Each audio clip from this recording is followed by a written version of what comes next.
Before we go, I read a book about the Portland Trailblazers called Jailblazers by Kerry Eggers this weekend.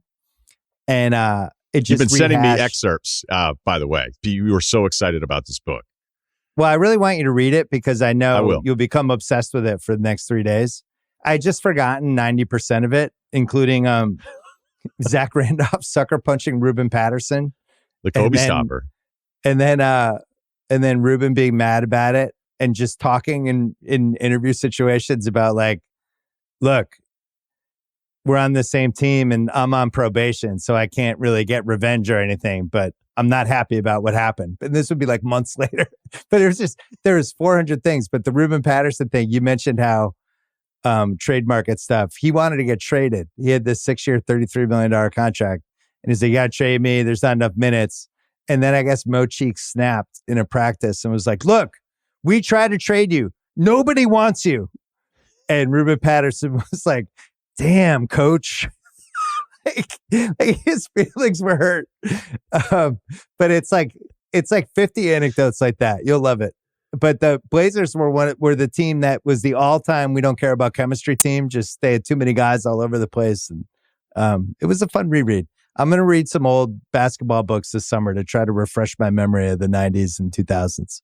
Is there any Isaiah Ryder stuff in there? Oh, there's some Isaiah Ryder stuff in there, my friend. There sure is. Look, Isaiah Ryder was the first podcaster. Okay? That guy would show up to like whatever the NBC weekend game was, and you do kind of the sit downs and whatever that game was. He sat down and just fucking Human Torched anybody.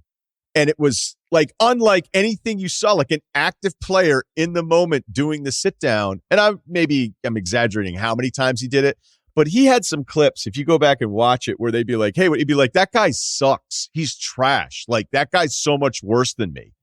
And I think he actually is the OG all this stuff. And well, then they had Bonzi Wells, who also felt that way about everybody in the league. But the book went into this whole incident when Chris Mills and Bonzi Wells got into it at the end of the game, and then Chris Mills blocked the bus and then was in a car following the bus, and they had to radio head to the airport. And I mean, crazy shit that I in this day and age, 20, 25 years later, we didn't have a lot of the social media mechanics that we have now, that if anything like that happened, it would be the biggest story in the league for like a week. And just people would be like, oh my God, he followed the bus and they had to call ahead to the airport for safety reasons. And he ended up getting suspended. You can see that fight. It's on YouTube. Rasheed Wallace makes a game winner. And then it's this full scale brawl. And they almost go into the stands at one point. This is in 2003. It's like 2 years before the Artest melee. You know what I also think is interesting to kind of bring up? Because, whenever something happens in the league, let's just say baseball and football, then kind of pivot into, well, the league has fill in the blank problem. Right? Yeah.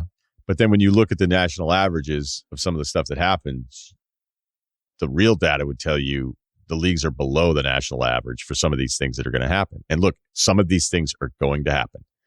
But even with the recent Jaw stuff, which, it depends on what you really think he did and what the punishment, I think both of us felt like we were leaning towards a lighter punishment for it. But I don't really want to get into all that because we've already talked about it. But it's easy to kind of lose grasp when you go back and tell those stories and kind of what we grew up with the NBA and hearing stuff. And this is, again, when we didn't even have access to information like we do now. The fact we have this much access to the information, and for the most part, the league is in a really great place with the people that represent it. Oh, yeah. Well, like, you feel it when you read this book. Yeah. It's honestly taken for granted.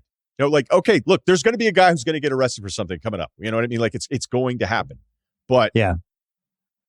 What never happens is like, hey, do you realize like how many of these guys are like really good dudes and don't get into any kind of trouble? And granted, we can be naive and go, well, that's just because you don't know anything or whatever. I don't know, man. I think every year when you're doing the draft and you hear about certain things, it's actually pretty rare to have a group where it's like, oh, this guy's bad guy, this guy sucks, and all these different things. So it's so funny. Well, maybe funny is the wrong word. As you tell those stories, like we used to feel like that was the norm.